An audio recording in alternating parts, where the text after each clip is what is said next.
Welcome to the Hawkeye Sidekick podcast. And you're very welcome back to the Hawkeye Sidekick Hurling podcast with your host Mark Kennedy, joined this week by Ruairi Walsh and James Mulcare. How are things, guys? Very good, Mark. Good, Mark, yeah. How are you keeping? Yeah, very good, very good. I suppose we'll review the preliminary quarterfinals of the Senior Hurling Championship last weekend. Two good contests in Corrigan Park and in Tralee.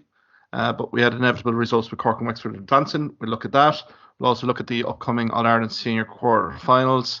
There could be a certain disciplinary process debate ensuing during that section. And also, if we have time, we'll also look at the All Ireland minor semi-finals that are up for decision this weekend. I suppose, guys, maybe we'll start with the preliminary quarterfinals. James, might come to you first. Corrigan Park in Belfast was packed to the rafters. See Antrim entertain Cork. What were your impressions of the Cork performance? They didn't start off very well, to be honest with you.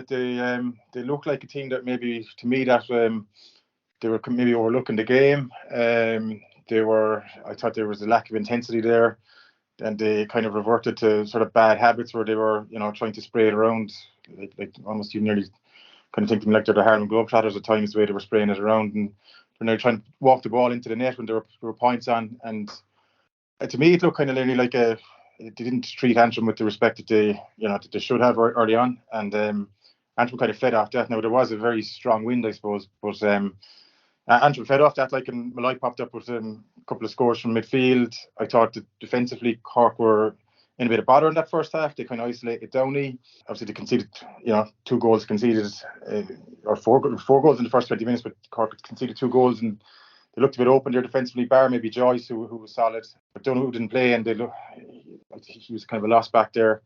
And at half time, Antrim were leading by a point, and full value for that. Actually, they probably could have been 3 or 4 points up. Second half, then obviously Cork had the wind. They kind of went a bit their forward line was quite poor in the first half, bar Connolly and Lehan, and to a lesser extent O'Flynn.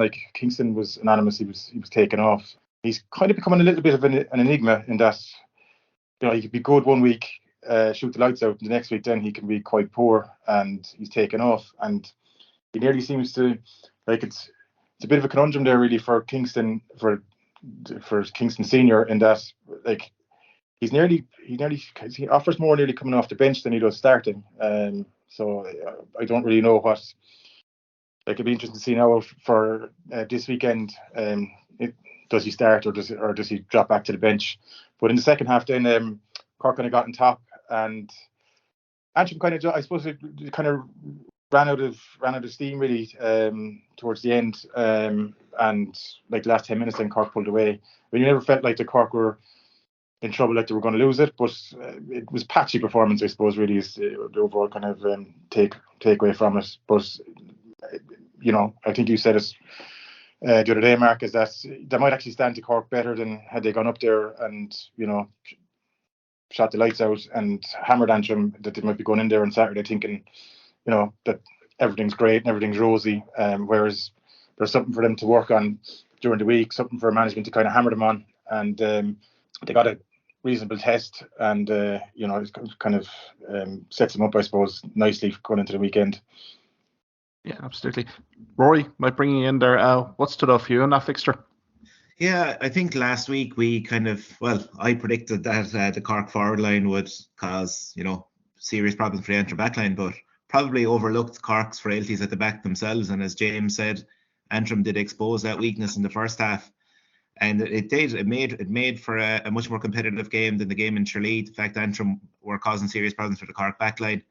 And just looking forward at Cork, you're wondering, is that Cork's Achilles heel going forward? Because they seem to have got their mojo back up front with Conor Lahan, coming back into big form this year and giving a big boost to the forward line. Yeah, funny with Kingston as well. You just wonder, is it working the hypnotist to hypnotise him into thinking that he's coming on as a substitute as he starts? Because it's like Jekyll and Hyde. His performances off the bench, he's such an impact player. And I can see then why management think, okay, we can get him doing this over 70 minutes, but it just doesn't happen from the start. It's a strange one. It kind of mirrors Cork, doesn't it, a little bit? Cork are a bit inconsistent as well, and he has the attributes, so it's a bit of a mystery for me, why he doesn't seem to have that same impact when he's starting. And obviously showing in training because they wouldn't be picking him otherwise. So it's a weird one, yeah. It's very like last year. You think even last year, and he was dropped for the semi-final against Kilkenny, and he came on and he was unbelievable when he came on and turned the game for them. So I don't know. Yeah, it's one that they haven't been able to figure out just yet, anyway.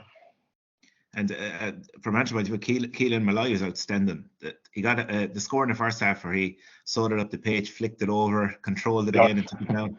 Outstanding score. And that's the one thing I suppose people say: do the Joe McDonagh champions deserve to arrive this late in the championship? But like, then it's a great way of showcasing these players as well against the top teams. Like, it's when guys do it in the Joe McDonagh Cup, there is an element of, oh well, they were up against another Joe McDonagh. When they're doing it against the likes of Cork, Wexford, the top counties, like, it just shows the skill level of these players.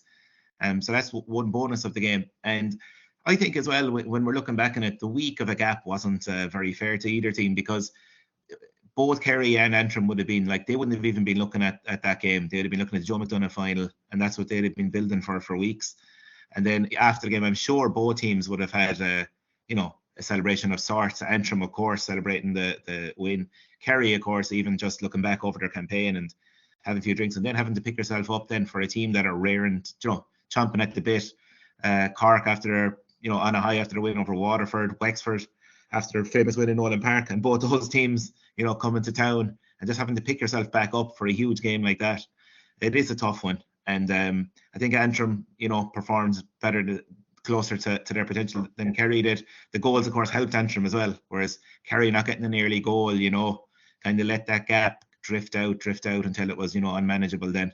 But Antrim, again, we kind of, in the league, they showed that they were capable of really competing with the top teams, especially up in Corrigan Park. So it was great that they did that in Championship. I know they fell away at the end, and kind of that last buck of the game did put, an unfair look to the scoreline, because they really shoved it up to Cork for, 50 minutes. And I think I agree with you as well. Just that will stand to Cork more than having kind of maybe what Wexford had down in Tralee. Yeah, absolutely. And in fairness, James, again, the continued resurgence of Darren Fitzgibbon. Again, very prominent, 1-3. I suppose that bodes very well for Cork coming into the weekend against Galway. He's been kind of, he's been a bit patchy though. He's been, he's kind of up and down in games. The first half he went great now the last day, but they did come into it in the second half. But then you're thinking, is that more down to Antrim tiring? Because no better man then if legs are tiring than with the pace he has than Fitzgibbon. But just even getting back to your point there, Rory, on the scheduling of the games, I think just overall the GAA haven't shown a lot of love to Antrim and Kerry. Like, they had the launch of the championship last week, and they didn't even they're still in the championship at that point. They weren't even there, and you're then looking at it's knockout. We're knockout territory now, and there are 2 games to qualify for the quarterfinals, and there's no TV coverage.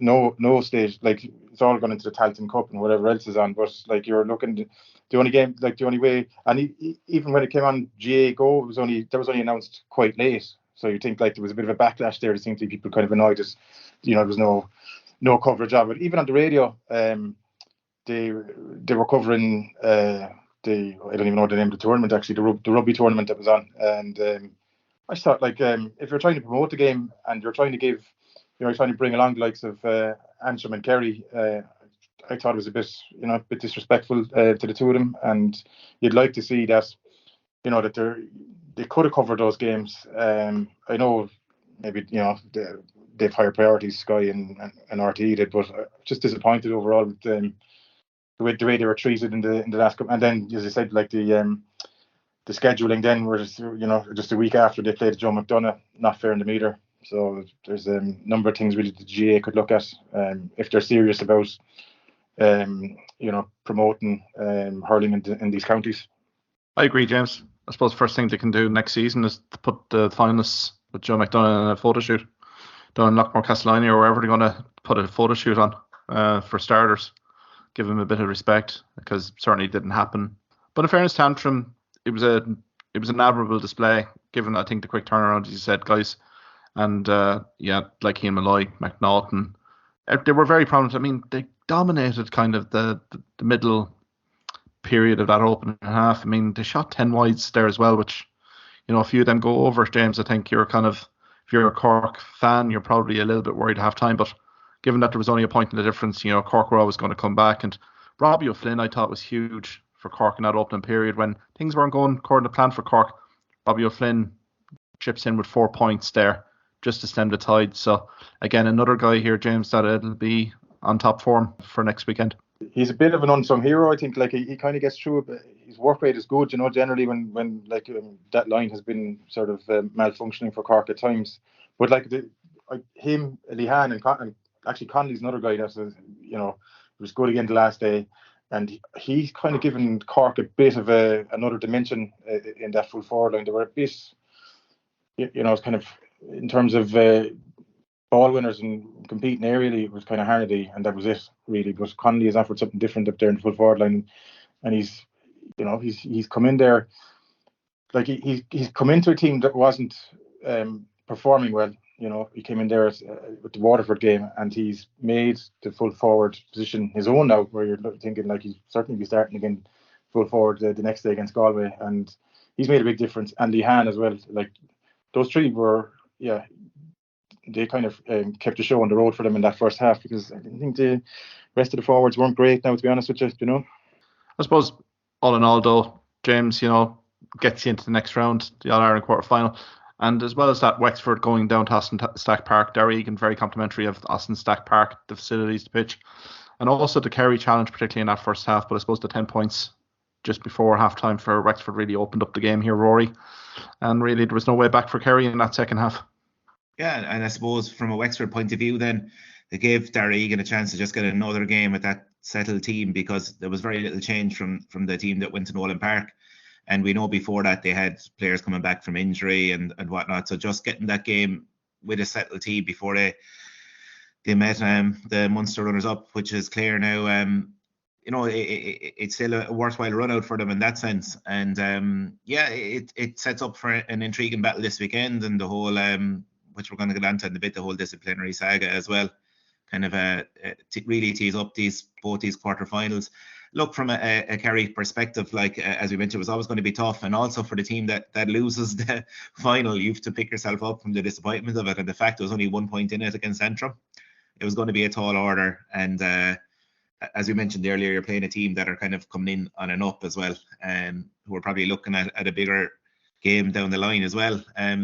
But yeah, I still think it's very worthwhile doing these games, and if there was the proper respect shown and maybe the gap shown and time given for Kerry and Antrim to prepare properly, as we saw with Antrim, had they another goal before half time, given them something to hold on to, there could be a shock on the cards eventually at this. So yeah, they're well worth their game, and it's a huge incentive as well for the Joe McDonagh champions to take on a team in the Liam McCarthy Cup and the finalists as well. So it's a huge carry for them. Yeah, I suppose the barometer is there for Kerry now. That kind of sampling of intercounty at the highest level, it was a home fixture in Austin Stack Park. I think it was decent attendance as well, James. I suppose an awful lot to build on for Stephen Lumphy and the rest of the squad going into next season, maybe getting over the line and hopefully competing in this kind of competition in a provincial championship in not too distant future. Yeah, I think we've touched on this obviously in previous podcasts, but the unfortunate thing for Kerry is that at the moment, like we say, Antrim won the Joe McDonagh and they're up into Leinster next year, so they get a chance to build on that. Whereas Kerry are kind of, even if they had won, they would have been playing a playoff game with Tip, which they were unlikely to win anyway. I know Tip are obviously bad this year, so they would have been in the Joe McDonagh again next year. And so you're kind of thinking then, what's the, other than winning the Joe McDonagh, what's the incentive for them there? Other than collecting silverware, what's the incentive for them there? That you want to bring them on, and not to be harping on about this again, but they do need to look at that decision really. That's to open up Munster and let them in, because that's what's going to bring them on more than back into Joe McDonagh again next year. You feel like this because Antrim have been they've been competitive all year throughout the league. You could see that the league, they were to build on that, and they'll go into Leinster next year now and come on again. You would hope. Whereas Kerry just don't. until they change that, it's kind of difficult to see how they can, make that step up to the next level for them.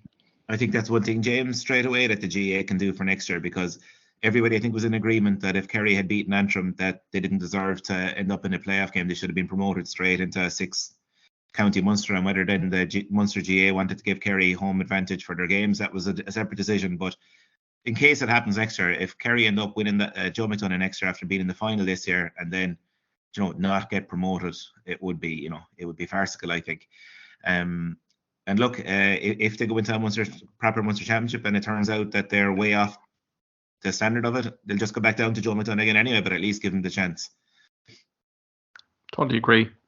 Ruairi, just in terms of Wexford, I suppose the winning margin here, damned if you are, damned if you don't from Wexford. Again, they avoided that Westmeath banana skin, I suppose, fixture. But I suppose Leach in with 14 points, 10 frees, 165. You Conor MacDonald chipping in with 1-3. Rory O'Connor with 1-4. I suppose another, as you say, good performance from Wexford, building a bit of momentum heading into the weekend against the Banner.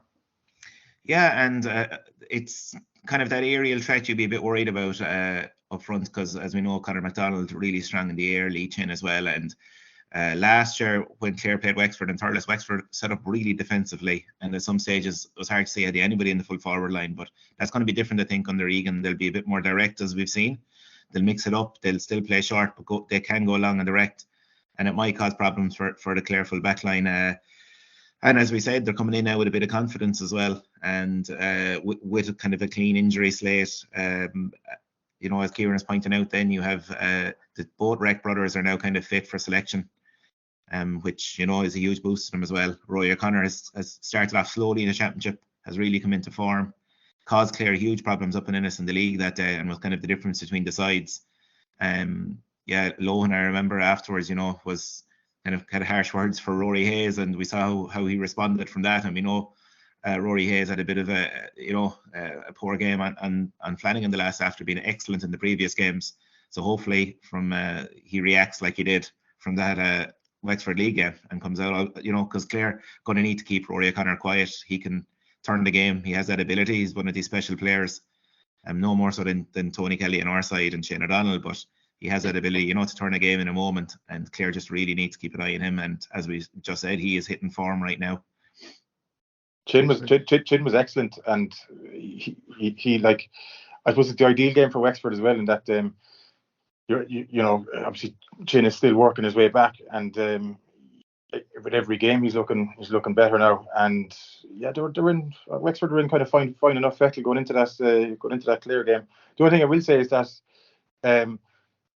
they haven't really, obviously they did well to come out of Leinster, but they had, like, it's only the Kilkenny game really is all we're going on, that they were good in that Kilkenny game. We've nothing else. Like, they were poor, I thought, against Galway, and lucky to get a result. They obviously lost against Dublin, drew against Westmeath, they did beat Laois, then obviously won to lose again. So I'm not really sure where.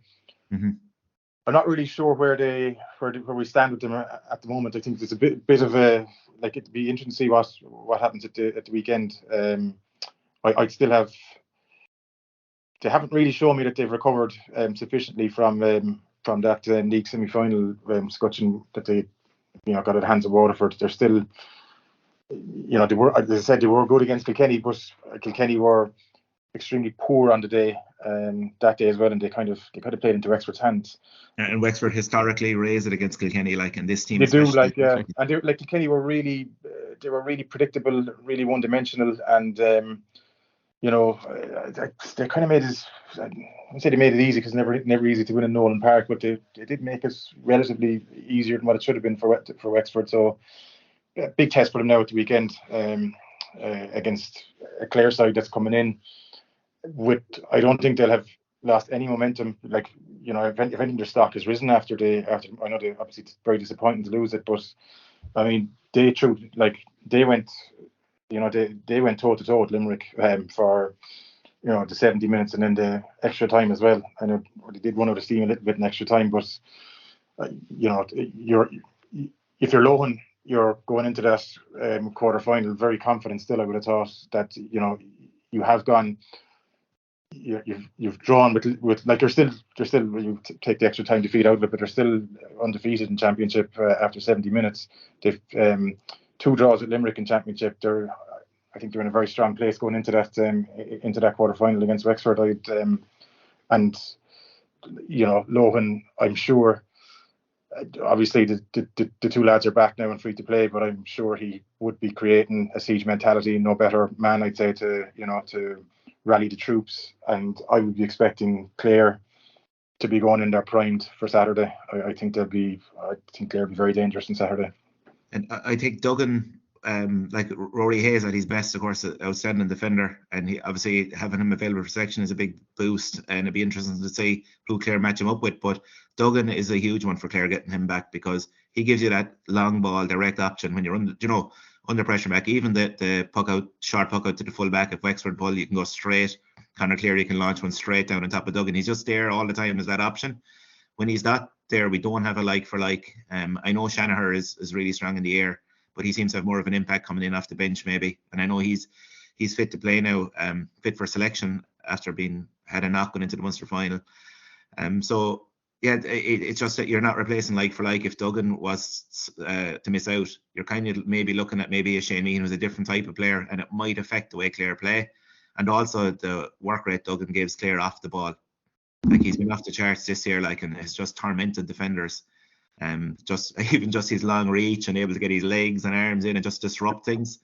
And he in fairness, nobody can question like his work rate or his character. Like, he gives absolutely every ounce when he's out there, and it probably does. It brings on others around him and kind of inspires them to do the same. So I think that's a massive boost for Clare, having Duggan available. Fabulous free taker as well, Rory. He did step in for Tony Kelly there in the latter stages, and he was deadly accurate. And you just wonder, what will Clare do free-wise? Like, because as you know, Duggan is a real sharp shooter. Maybe they might go with something like Limerick do, have Duggan on the inside frees, Tony kind of on the longer range. But yeah, I suppose it is a good option that if plan A fails and free taking, that you have another free taker. It's actually one thing over the years Wexford have maybe struggled with a small bit is free taking. Lee Chin this year has probably been his most consistent year over the last couple of games and frees and through the league. But just remember going back a few years how sometimes in the big games free taking has kind of let Wexford down.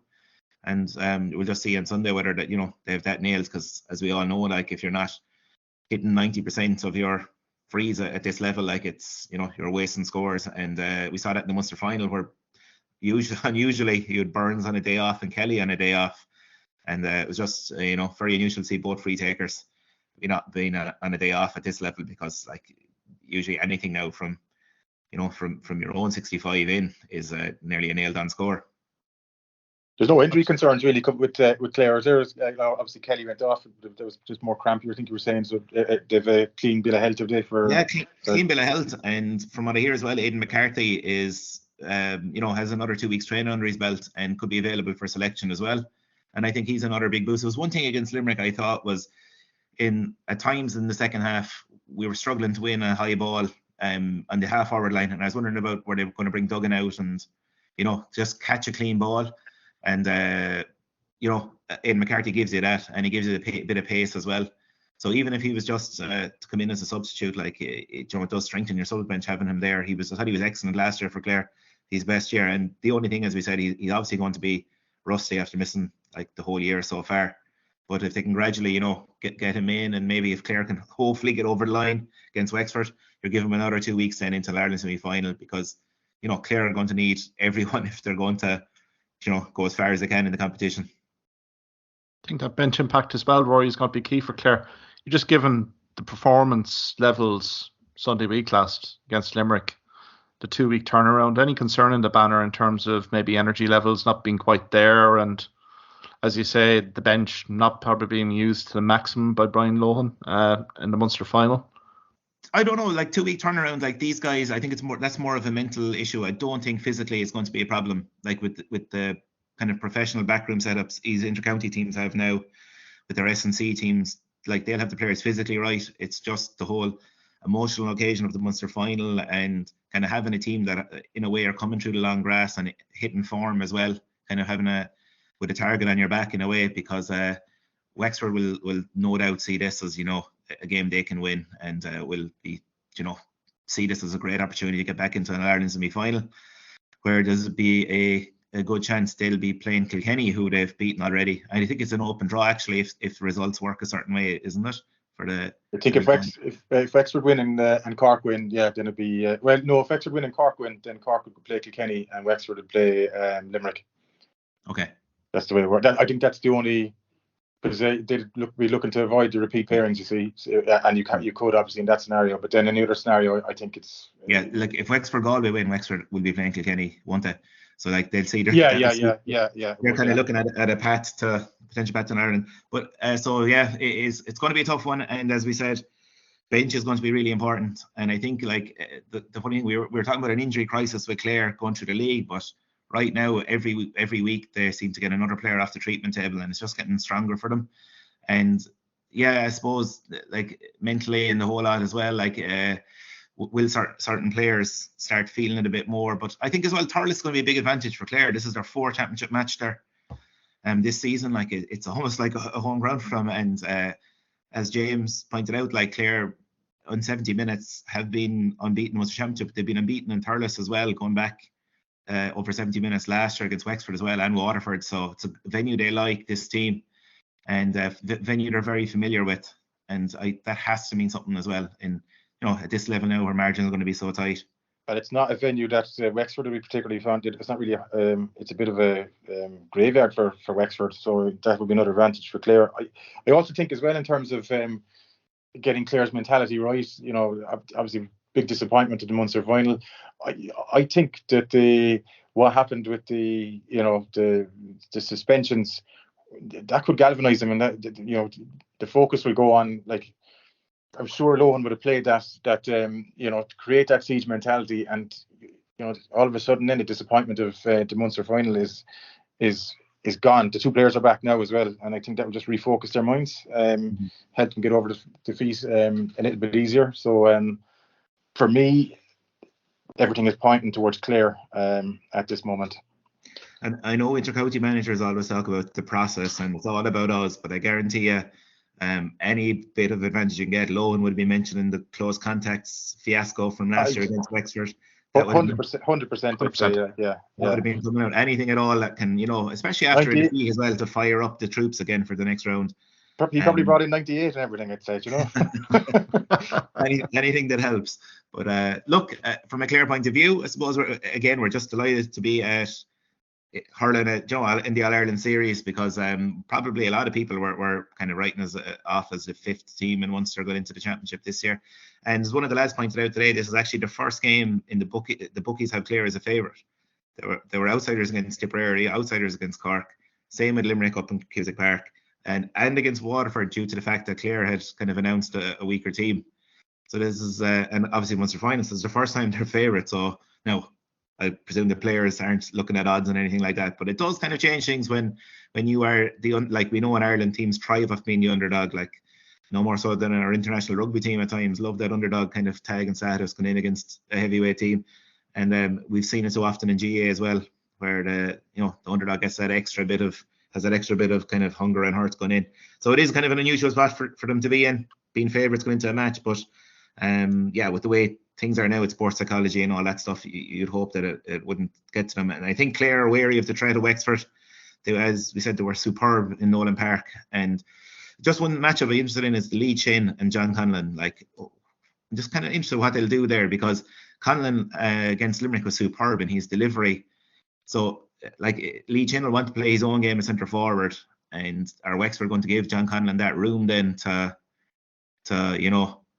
be like that quarterback style, like, because his delivery of ball, especially in the first half, really got the Clare forwards kind of into the game. And like Lee Chin, Clare will drop a midfielder maybe back to cover Lee Chin, and it will leave John Conlon free if he's at centre forward. So you wonder, will Egan maybe look to pop Lee Chin in and maybe onto the wings or even out to midfield for a spell, and just kind of engage John Conlon then with another, a player that will keep a closer eye on him. Because he was kind of the launch pad for a lot of Clare attacks against Limerick, I thought. No, I think fascinating matchups. I think the other one probably is Tony Kelly. If Damien Reck is given the man marking job on Kelly, he's a very tight marker. follow Kelly around the place, but may create a bit of space. But then you may have McGovern coming back there as maybe a sweeper. So I think there's some fascinating matchups. I agree with you, James, that I'm slightly edging this to Clare, purely because I'm not fully convinced with Wexford, just in terms of their form line. One big performance in Nolan Park, to me, is not justifying favouritism here. Thinking maybe 4 or 5 points for Clare, but maybe we can think so as well, Mark. I think Clare as well, because even last year Clare beat Wexford comfortably, I thought, and we didn't have Shane O'Donnell, didn't have Duggan. Like David Fitzgerald, I don't even think was making the team last year. At times he was on and off. This year he's a different player. Paul Flanagan as well. Like Clare are a lot stronger, I think, than they were this time last year, and I think that has to count for something, Again, as we said, they did stand toe-to-toe to Limerick. Can they repeat that performance as well? And if Wexford get off to a whirlwind start, then that's when the questions will kind of be asked, So a good start is imperative for Clare, and they have started well in all their games so far. So hopefully, from a Clare point of view, anyway, that will happen. But I'd agree with the two of you. I think Clare form line has been more solid, and we'll. I'm a bit nervous now. There's a full house of us going with Clare, but yeah. But as long as I think the Clare legs are there, Ruairi, I think that's the kind of the key, isn't it? I mean, performance will probably take care of itself from a Clare perspective. It's just that 2-week window, but it should be fascinating to watch anyway. I think for me, if Clare turn up with a performance, then I don't think it matters what Wexford do, because Clare beat them. So for me, Wexford are going to have to play excellently themselves, and Clare would have to be off the pace. So it's pointing to me, 4 or 5 points Clare, I think. And another side factor, I suppose, is with the whole disciplinary spotlight. Like Clare are going to have to be squeaky clean here in this as well, because I have a feeling, GA officialdom karma might be on the lookout, for any sort of an incident to try and balance the universe again. So I think that's one thing Lohan will be instilling them, is absolute discipline here, because like all eyes are going to be on them here against Wexford. So that's another kind of side story in it all. Yeah, more to follow there. I suppose, guys, we can quickly go to the Cork-Galway game, and then we maybe switch tack on disciplinary process 101. But the Cork-Galway game looks fascinating as well. That's the curtain raiser in Thurles. I suppose Cork coming into this on the back of that preliminary quarter-final result in Corrigan Park against a Galway team that have been quite around the camp here, based in Galway. But a fascinating matchup, just given the Cork's pace, Galway's physicality, and also that Cork full back line, Galway full forward line. I think there might be plenty of scores in this one, James. Yeah, I'm kind of struggling to read this one, to be honest with you. If you were before the Leinster final, looking at who we could have faced in the quarter final, someone that we got over like the preliminary round, which we did, I would have preferred Kilkenny. Galway is a team that we don't tend to, in recent years, we don't tend to match up with them very well. And I'd be worried. Now, Galway were really, really poor against Kilkenny. I couldn't believe how bad they were, but Whelan is the concern for me. He could do damage there in that full back line for Cork. And I'm hearing that Sean O'Donnell's out, and for me, he's their best defender in that line. And I'd be concerned if Galway can get Whelan in there isolated and Downey. That's not a good. I don't think that's a good matchup for me. And I'd be concerned about that from a Cork point of view. But like you said there, Mark, the matchup, the contrast in styles and that Galway's physicality versus Cork's speed. If Cork get their game plan implemented where they're using their pace, they can get at Galway as well, and they can get, like, be interesting to see what's like, because Lehan has been playing, excellently, and he's shown a level of consistency there in the last few games. So he's probably a guy as well that is going to be interesting to see what Galway, what they look to do with him. Is like Mannion, like to see, is that what you're going to be looking at doing, depending where he starts, or what? It's I find it very difficult to call it, to be honest with you. Like the work there, Galway's work rate is is better, you'd say, than the Cork. The Cork forward, but Connolly has made a big difference there, and another fella I think he's made. The other thing from Cork as well is, do they start O'Mahony or do they start Horgan in that full forward line? I think you have Lehan, like Horgan's generally excellent on the frees, but Lehan's also a very good free taker as well. So if you think that Lehan like can offer you what Horgan does on the frees, then you're looking at work rate and ability to win ball. Then O'Mahony offers more than Horgan at the moment for me, and that's going to be an interesting one to see what management do there. I would start O'Mahony in the full forward line because I think he just offers more work. I think Walker is going to be. I don't think Cork can afford to go in there and slack off in terms of work rate and intensity. I think they'll get more up front with O'Mahony there. And then we were talking earlier on. I'm not sure what he's going to do with Kingston. Is Kingston going to start, or is he could come off the bench? I couldn't call what he'll do there. He's kind of guy. He's so inconsistent that he's good one week and bad the next week. So if he had his bad performance last week, maybe he's got a good performance in him this week. I don't know.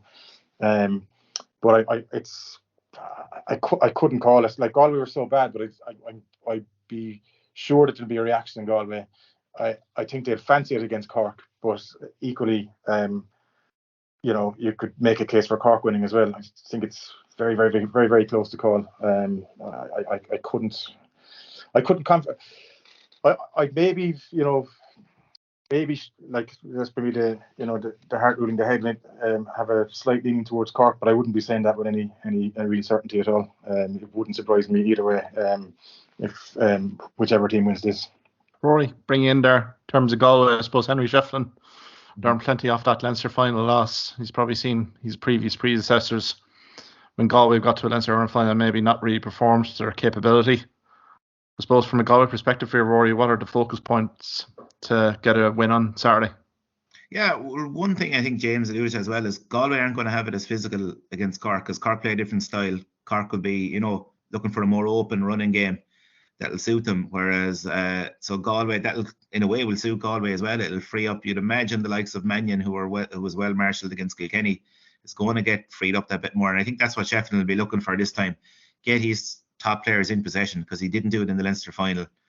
Like Brian Concannon's possessions minimum, and as we said, and Cathal Mannion is an intriguing player because we've all seen the skill level of the guy. He's striking is incredible. He's accuracy, range of scores, and just the fact he was so quiet in that Leinster final as well was a huge plus for Kilkenny, because he had he has that ability to hurt teams, as we mentioned with other players before, with your Chins and Kellys. He has that too. So you still look at that Galway team and you see these guys, if they do get that space, and Conor Whelan has been their standout kind of consistent warrior this year. Every game he's played, he's the one guy that'll win dirty ball up there. He's pace, he's strength. He could be a real thorn in the Cork side. So Cork will really have to try and cut off the space in front of him, because I agree with James. You don't want Downey 1-on-1 with space in front there with Conor Whelan, because not only has Conor Whelan that strength, he has a really sharp turn. He can turn a defender really quickly, and that could spell goals. But I'm sure Cork they'll have watched the biggest danger Kilkenny faced, what was Whelan. They'll have watched that, and they'll be trying to close that space down outside him. So yeah, I just think it'll be for Galway, it should, and I think that's what James is worried about. It should suit the Galway style, the way Cork set up as well, and it makes for an intriguing game because Cork's forwards have really hit form, and those additions James talked about, your Connolly, Lehan coming in there, they've really kind of given a bit of life to the team. And even there is competition for places with Kingston, O'Mahony, Horgan, these guys. Which ones are going to start, we don't know. I think Horgan coming off the bench might offer more, because rather than starting him, I know he's huge experience, but that experience could be vital in the last 10 minutes. And we saw against Antrim when he came on, there was a couple of balls he got where he had that bit of space. His ability as well, his striking ability again, is score taken from kind of out around the 45 when the game opens up could be a huge swing of momentum for Cork, and especially it'll lift the fans and everything when he does come on too, if the game's in the melting pot at that stage. Yeah, I have a sneaky feeling of Galway here. I know even a lot of the pundits I've seen so far this week are kind of going down in Cork's favour, probably because of Cork have picked themselves off the floor. They were they looked to be gone after the Clare match, and then they responded really well, and they're kind of going into this game now with momentum. And Galway were so poor in the Leinster final. A lot of people are kind of have them written off now as saying, like, is this the real Galway that we saw against Kilkenny? But I don't know. I think Galway, maybe I'm completely wrong here, but I just think Galway are better than that, and that they underperformed as they often do. And with Henry Shefflin, like, this is do or die stuff now. I think that he's going to get a better performance from them, and they're going to need it, because I see this one going right down to the wire as well. And I just have maybe a sneaky feeling for Galway again, and it's all based off conjecture really, because you're guessing, you're more or less looking at names and saying these guys can't be as bad again. And yeah, I just think, as I mentioned as well, I just think kind of the whole style of the game might suit them as well. A more open game might suit Galway. But yeah, I could be completely wrong, but I just have that feeling. Very, very, very tight to call. Too tight to call for my liking. I'd be nervous going into it, to be honest with you, from a Cork point of view. But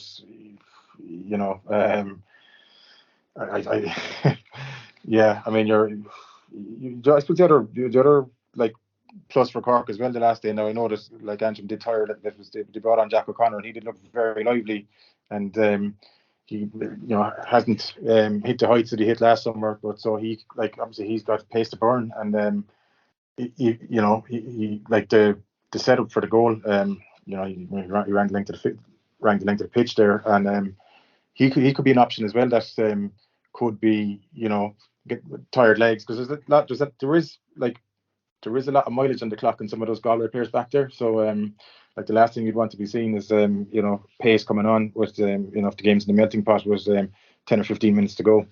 And so all Kingston's options seem to be forwards, James. Don't tell, like, there are other guys putting their hands up and hitting form. Yeah. And it's kind of the other end of the pitch. He'd love to have a more solid feel about them.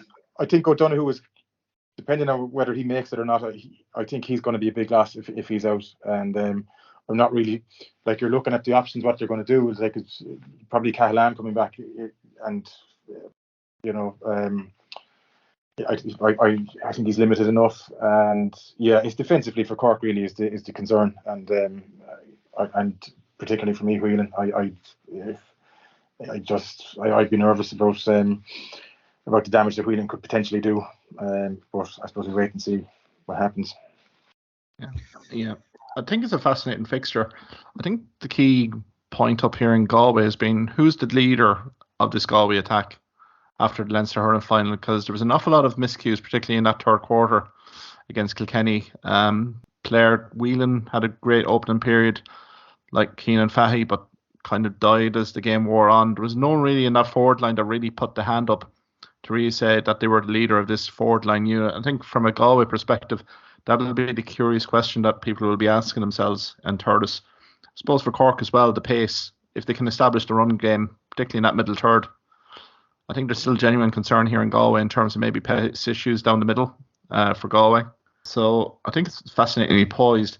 I think though Shefflin, I'd say he's absolutely done his homework on Cork. No stone left unturned.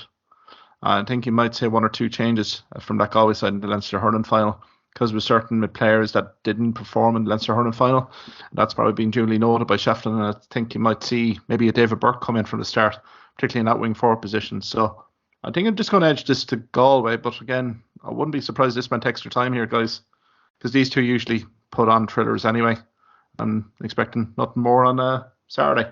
The thing with Galway as well is that in the Leinster final, like, they did bring aggression to it, but it was just like stupid aggression, is what they would call it, and it was completely wild, James. Wild. Yeah.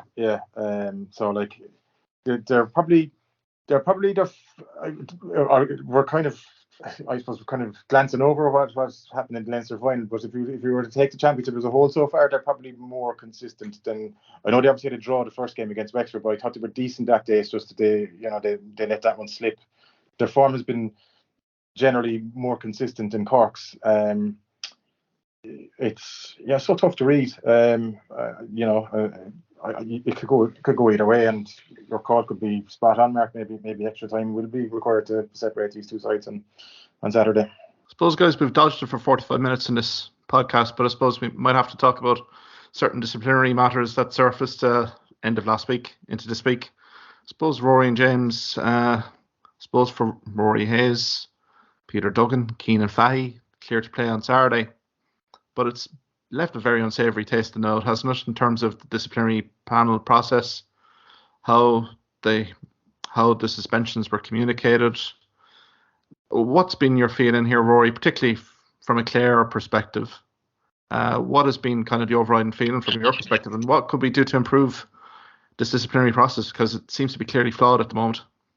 Yeah, and last week we kind of skirted around the issue in that we kind of thought it was all, done and dusted, and that the Munster final, we all said, like, leaving the ground, everyone had the impression what a game and tough, but nothing really over the top. And then the Sunday game, of course, had highlighted a couple of incidents, and people in Clare felt that that there was incidents both ways, and one team was shown, so there was a bit of that anger going from that. But then John Foden in the Examiner on the Tuesday mentioned that it was the only journalist that wrote an article saying that the CCCC were going to be looking into Clare players, and nobody else had read with it. So, like, the question is, how did he know? I'd be wondering, how did he know on the Tuesday? Because the next we heard of it was on the Friday evening.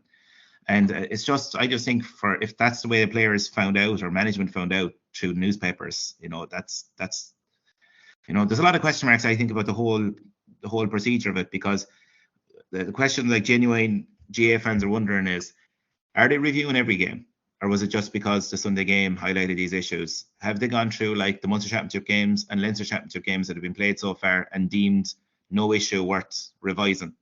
So are they saying these are the first incidents? So that would be the first question. If that's the case, why don't they say after every game the CCC have looked at the Cork Tipperary game and have decided there is no incidents that warrant action? Why isn't that said after every game? So the question then is it a selective process? That's what people are wondering. Are they selectively looking at high-profile games or incidents that have been highlighted in the Sunday game? Because that's what it seems to be the case. And then the third thing was the communication. Like, surely there's a standard way of communicating if this is going to happen. And it was just kind of left hanging all week, and then they were proposed bans. And then from what we hear, the way it was dealt with, that the meeting took place via emails. Now, sure, we know ourselves, like, if you're going to have a meeting where you have to debate issues and talk about was there circumstances involved and all that, like, doing it by email is farcical. And if that was the case, and it seems that it was Galway that got wind of this, I think the CCCC can only blame themselves for the whole thing falling apart here. Because if they want to be taken as a serious disciplinary board, like, even their names, the Competition Controls Committee, like, it's not much of a control of the competition if that's the way they're dealing with incidents. So yeah, look, that's the only thing. Like, so I think they need to set out a clear path of rules and procedures. This is what we'll be looking at. This is when you'll hear from us. We'll communicate directly with management. No leaking to papers, and do things properly, like, because people have lost faith in this. And the question going forward now is, are they going to be reviewing forensically the games left in the championship? And also, we just pointed out then, let's say, for example, the Clare Limerick game, because there were so many kind of Munster final, loads of camera angles and all of that, does that make those teams more vulnerable than Wexford versus Kerry last weekend, where there might have been only one main camera? Because they're still both games in the championship, and if you're going to treat one with a microscope, then I think every game should be treated the same way. So either have set up a procedure where all these games are reviewed, and there's no reason as well why the CCC can't have, let's say, a VAR-like system where they're reviewing the games live as they happen, noting incidents as they happen, and and then maybe coming back afterwards, not to stop the game or anything like that. I think we're a bit down the road from that. But rather than what seems to be kind of waiting to see what are the headlines coming out of the match and then reacting afterwards, because that's what seems to have happened here. Yeah, because you'd say on the day, right, that the three incidents, if there were, if they had been spotted, you could have been looking at three reds. I don't think anyone would have complained at the time, but it's just it's the process in which this happened. It did seem a little bit, tried by media, and because they were only picked up then by to the out, like we don't know. So we've no idea what like as Ruairi said, were they reviewing every game, or was it just the case that this was highlighted on the Sunday game and then they decided like, geez, you better have a look at these. And like the danger as well is that when you're highlighting incidents via media outlets like that, is you don't get the full context of what was going on in a scuffle. Generally, like there's always a bit of give or take. If a forward does lash out, they generally haven't done that for no reason.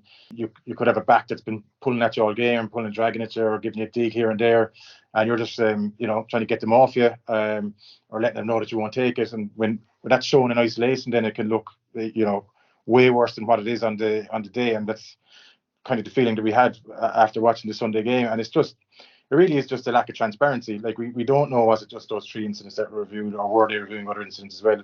Like if they had a formal process that was there that we'd know, I think that needs to be done for next year, that they need to actually get, define what the process is, and we need to make made aware of it in advance. I mean, you don't want to be comparing now to other sports, because you're comparing it to professional games, but rugby seem to have a much better process for dealing with their sizing. That X, Y, and Z has been sized, what they've been, because we don't even know, like or I'm not sure which like Duggan was involved in 2 incidents in that game. So like which one was the one that they were actually looking at? I mean, we have no idea. And then like the thing I'd be worried about then as well is that, like, I'm hearing that the referees then had a meeting during the week, and like the consensus was that Keenan had an excellent game in that Munster final, right? He left the game flow, and we had one of the best spectacles we've seen in years. And the danger then is that, like, if you start like highlighting stuff like this, like we did do on the Sunday game, is that going to come back on the referees, and they're going to be under pressure, right? So they're going to start blowing more then. So you can end up then with like what you got for Kilkenny Galway, which was kind of ruined as a spectacle because it was just free after free after free. And I think everybody came out of that game, the Munster final, saying that that Keenan played a big part in how that game developed as a spectacle. And that's another thing for me. That's you're adding undue pressure on the referees with this, and just the whole thing was handled badly. And the same thing then with how the lads get off then on a technicality, like their rule book is sort of, and this is going back, like with the same thing with in 2017, Gleeson had a blatant pull on Luke Meade's helmet, and was banned for the final. But then he then made the final. You'd like not to be singling players out now, but like if you're like from a Clare point of view, you'd be looking then saying, look at Cian Lynch in last year's All Ireland final for the judo throw. We'll say, like, if that wasn't even looked at then, but why are these 3 incidents then looked at? And I don't know, the whole process, they've a lot there that they could work on, and the most important thing for me anyway would be a defined process and a transparency to that, at least that supporters would know. And because even the timeline with it, like it's very hard to prepare for a game when you don't know, are the guys out, when is the hearing going to be? At least you'd have a timeline in other sports when if someone's been brought up in soccer with they go before the FA disciplinary committee, when the hearing is, what they're going up against, so you can kind of plan around that. But this is all very kind of cloak and dagger, and geez, it's nearly like, to get any information, it's nearly like you need an inside. I think the whole haphazardness of it is probably there. In a way, like if they did things properly and had the same setup for every game, I think it is important that there is a retrospective look at games. I know people are saying, oh, don't look back at games. But let's say, for example, let's say Tony Kelly is taken out off the ball with a 30 entry and he's to leave the game, or Lee Chin is the other end, like, and you're a fan of Clare or Wexford, you want to think that if, let's say, there was a dirt involved in either instance, like, you want to think that there will be, something that's going to happen down the line for it. It's just that it has to be clear what way the CCCC are reviewing these games. What is as you were saying, James, having a timeline. On Monday they announced they're going to their review, and on Tuesday they announced what players will be brought in for a hearing, and that will be, so again, like, we have to remember as well, like amateur players as well, that they can't like rugby say, okay, we're gonna have a hearing Wednesday at 12 o'clock because these guys are working and everything as well. But just so the timeline with their hearing is a bit different compared to professional sport, but at the same time I think it needs to be sorted out and clear. And I'm sure they can all attend an online hearing if possible, or even though that may have been a problem with the CCC as well. We'll have to check the rule book there, Rory, I'd say, yeah. What happens is when it's haphazard like this as well, it kind of leads then to kind of, I don't know, rumours and allegations. And there was a lot of people in Clare saying, oh, the only reason now that this has been pursued is because the chairman is a Wexford man and he wants the players suspended for the Wexford game. And look, sure, we don't know whether there's any truth in that, but the fact that, you know, it just seems there was no explanation really. It looked a bit kind of, it was the first weekend, let's say, where there was any announcement of retrospective action being taken on players. So look, it does add fuel to rumours like that then. But if there's a clear procedures on there from the very start, known to all the fans, known to all the management and players, and kind of followed through every game, then there wouldn't be an issue, I think. 100%. And you like you said, like, nobody wants a situation where, you know, if there are serious incidents in a game, they're just brushed over. But it's just like, it's the lack of transparency here and the lack of any sort of process that I think that really that's where the anger, and there's just no consistency with it either. Like, and they need to tighten up, as I said, they need to tighten up their rule book as well, because it's, like, I mean, anyone that does like I even remember going back years now was in the football that Anthony Lynch was for Cork. We were playing Kerry, and he threw a punch, like, and he got off in a technicality because he didn't connect, and Frank Murphy was able to say that you know, they couldn't ban him for like, so he threw the punch and he just barely missed, and so he got off the technicality. He didn't connect, basically, that there wasn't a punch, there was only an act of looking to punch or whatever. But sure, like, sure, that was only a load of rubbish, like, but they didn't have the rules tightened up, you know. It seems to be every time now that there's a player up that could be, you know, it's brought up for retrospective action, it seems very easy to get them off. It's always a technicality, isn't it? Seems to me, anyway. And the other incident as well with the CCCC this year was when Clare appealed Ian Galvin's suspension. Remember that the CC came out and said that they had been approached by someone from Clare and that the meeting was going to be cancelled. And that seemed really strange, because they announced saying it wasn't anyone from the management, it wasn't any player, it wasn't anyone from the county board. So, like, who was it then? Like, just a random fan? So if a random fan can ring somebody and have that much influence that they have to cancel a meeting, like, you just imagine that if a random fan rang you and said, here, find this lad not guilty, whatever, you just tell him get lost and hang up, like, but to make a big deal about him, they cancel the meeting and everything. Just like from the very start, the CCCC here, just, they don't seem to be a body that inspires confidence at the moment. And no, that's it.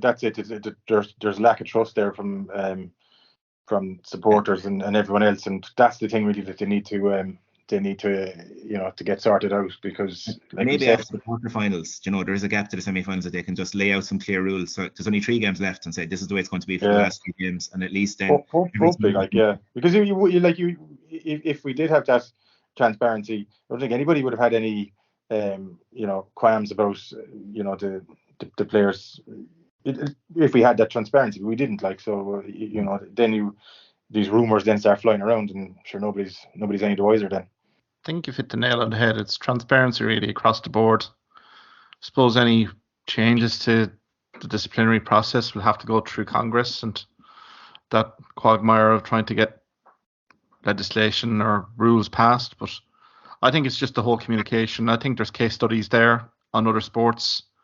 Particularly, I'm looking at the rugbyleague.com website here in terms of the disciplinary process. It outlines who the panel are, who are basically looking at each of these games on a Monday morning to then provide judgments. Everything is then literally very transparent to clubs, teams, supporters, and then whatever appeals process. Actually, clubs have also the option to report instances on rugby league games. Don't know if we go to that stretch, but I mean, you can see the transparency in terms of that, and then the whole verdict, the judgments being very, you know, very transparent. This whole kind of white smoke in terms of these 3 players, I think, was awfully unfair to those 3 players. And I think to the GA president, GAHQ, this has to be the time to really look at things from a disciplinary. I'm thinking about the Armagh Donegal football at the start of the year, where there was mass suspensions, and then Armagh challenged and got guys literally off for that as well, where Donegal, maybe 1 or 2 of them, didn't bother to appeal. And, you know, what does that say about the culture there in terms of the whole process? that you can tackle the process and probably get off in a technicality. So I think that's why so many there are so many appeals. I mean, you'd look back like you'd look back as with a lot of stuff really, like this. Nearly always now, there's a team, even if they know that they're in the wrong, they'll chance an appeal because there's a good chance that they'll get off on it. Like, so you'd kind of admire, say, like you look back when Milan got sent off that time against Waterford, he just took his medicine. You know, he ruled out himself that they weren't going to appeal. But any day now, or any game now where there's any sort of action against the player, it's going down the appeals process, and there's a decent chance they'll get off. I say the stats are nearly 50-50 on lads getting off for appeal. Like 50-50 chance if you appeal, it seems to be the stats, because as many suspensions there's as many guys getting off. So, but like you kind of highlighted there the rugby league where there's a meeting going on at 9 o'clock on a Monday morning. If we knew that, even if we'd known that was going on, that it wouldn't have been so much more of an uproar then. But the fact that it just seems like nobody really is paying attention to CCCC all season, and all of a sudden then it's just here they are, so that's just, I don't know. Yeah, like it's, as we said there, transparency is to get their house in order, get the process defined, get a structure in place, and make it transparent so everyone knows what's going on there. Like you just said there, Mark, you looked up the Rugby League website, was it, and everything is there. Anybody can go on and they can see exactly what's going on. Exactly, and that's even on the field affairs, off the field affairs. You go onto the GA discipline website here, and it's very bullet pointed, but it's very ambiguous, the language.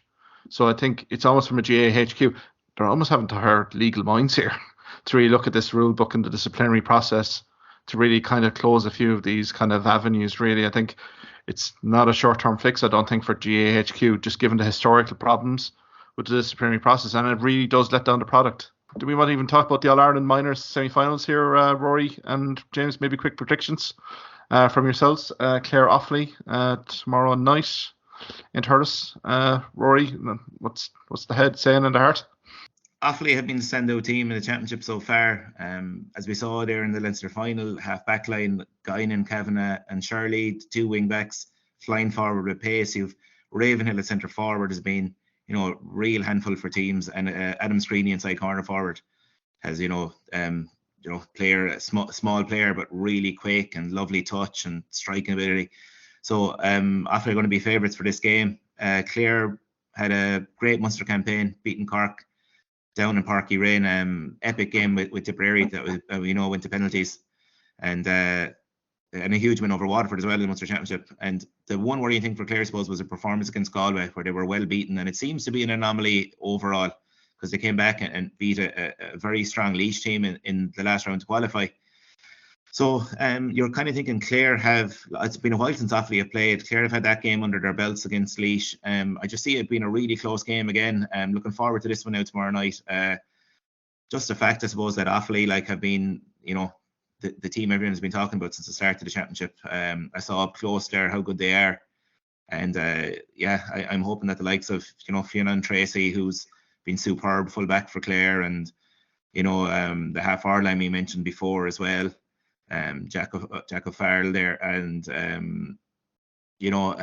James Organ and Michael Martin, that they can really produce it again, because as you mentioned before, when the Clare half forward line are on song, they're kind of the engine of that team. And the last day as well, I suppose midfield as well, Dermot Stritch and Matthew O'Halloran as well, really performed as well against Laois, and kind of Clare dominated that middle third. So look, both teams I think evenly matched.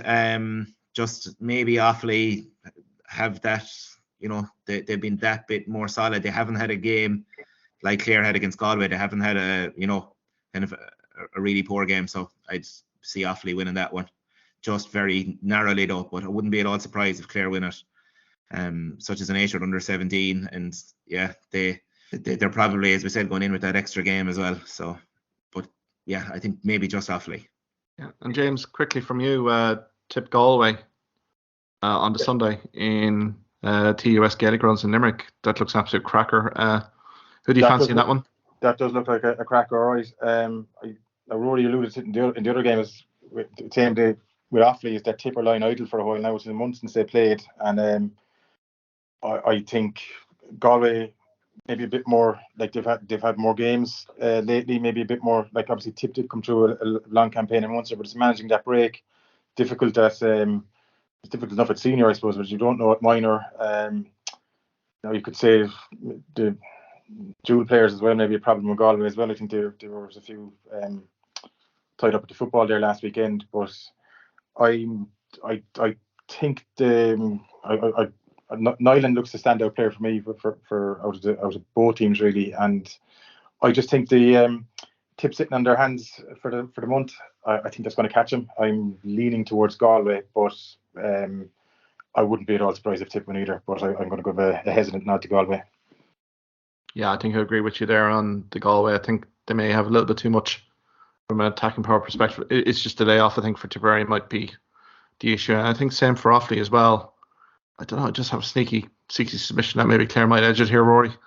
Just given their activity. I'd be the same, Mark. Yeah, I think I'd be the same. For both, and the reason be for both teams. Like I just think it's difficult to manage that layoff. I mean, there's no. I mean, you can play your challenge matches, right? But there's nothing beats. The other thing with Clare as well is I know that they were bad against Galway. They have bounced back. I think two very close games, and but you could make a case for you could go either way. But very hesitant not to Clare and Galway in both games. Yeah, and I suppose that gap is a factor as well. Like with under 17, something I've said a while here, getting consistency off them. At that age, like guys, you don't know how their week has been, and all that. Now the fact they're off school as well on holidays, that you don't know how they're spending their free time. At least when things were routine and structured, it was easier for management to kind of get them in some sort of a match day routine. But I suppose all that has to be factored in now as well, and whichever team handles it better. Look, as I said, I don't think there's going to be anything in the Offaly. Clare's going to be a cracking game tomorrow night. Great way to start the weekend. Feast of Hurling for the next 24 hours then after that. But just the fact that I've seen Offaly up close, and I did kind of tip them to win the All Ireland earlier, so I can't now go back. And even though I'd love Clare, obviously I'll be supporting them tomorrow night. Love Clare to turn them over and get to an All Ireland final. It'd be huge for Clare underage. But I think Offaly are the team to beat in this championship and have been from day one. I heard Leo O'Connor was talking there during the week, and he was really just talking about, because he was involved with on the Limerick side of things as well, when Limerick were getting their house in order back in 2010, 2011 or whatever, and putting the structures in place, and he said that they're not found wanting for anything with the county board. The county board have been outstanding with them, and they're looking to put the same kind of structures in place there in Offaly, and but he was kind of highlighting the fact that it's not all about winning your All Ireland. So because that Limerick, they did put the structures in place, and it's really like getting the strength and conditioning right, getting your training regiment right, and getting building leadership into the players. And he spoke quite impressive actually to listen to, and you'd be like it's good signs for Offaly. Like they've been down for too long now, really, and it'd be nice to see them making inroads there again, And I worked with Leo under 16s a few years ago, and he's a great manager, and he's done a tremendous job with Offaly, no more so than Brian O'Connell with Clare as well. So look, it's really time consuming what they have to kind of go through as well, and it's not like with a senior outfit where you have a huge backroom team, kind of taking a lot of the load off the manager. The manager is left with a lot to do. Limerick manager Kevin O'Hagan as well, very closely with the team this year, and it is a huge task at under 17 level, because a lot does fall on the manager. And Leo has done a tremendous job, as you said, just getting the structures in place in Offaly, and look, it's bearing fruit already for them. And Brian O'Connell as well, kind of picking up Clare from a position where they were, in after a real heavy defeat last year, and to get them picked up into a position where they're facing into the Ireland semi-final, tremendous job as well. So well done to both of them. Absolutely. No feast of Hurling, as you say, Rory, and we'll probably just leave it there. Thanks very much, Rory and James, for coming on tonight, and next week we'll review all that action and look ahead to the All Ireland semi-finals for the next few weeks. All right, until then, thanks very much, guys. This podcast episode. If you liked what you heard in this podcast, why not subscribe to the Hawkeye Sidekick podcast on either Amazon, Spotify, YouTube or Twitter platforms. You can also follow me at Hawkeye Sidekick on Facebook and Twitter for the latest sporting opinions, articles and reports.